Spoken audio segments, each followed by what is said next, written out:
ఈ ఉదయం వాక్యం వింటున్న తల్లి, ప్రియ తండ్రి, కుటుంబంలో ఏ యుద్ధాన్ని అనుభవిస్తూ దేవుని సన్నిధికి వచ్చావు? ఏ యుద్ధాల మధ్యలో సతమతమైపోతూ బ్రతకాలో చావాలో అర్థం కాక శరీరాన్ని ఏలుబడి చేస్తున్న రోగాన్ని బట్టి విసిగిపోయేవేమో.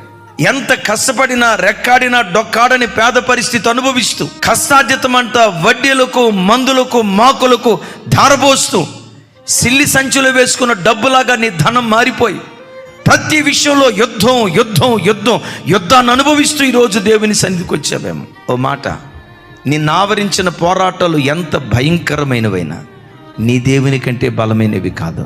దేవుని సన్నిధిలో మోకరించి, ప్రభా నా ఇంట్లో ఈ యుద్ధం ఉందయ్యా, నా కుటుంబంలో ఈ పోరాటం ఉందయ్యా, ఈ యుద్ధాన్ని నేను చేయలేనయ్యా అని దేవుని సన్నిధిలో నువ్వు మోకరిస్తే పరలోకమందలి దేవుని సన్నిధి నుండి ఆశ్చర్యకరమైన సహాయం నీ యొద్దకు దిగి రావటం ప్రారంభిస్తుంది.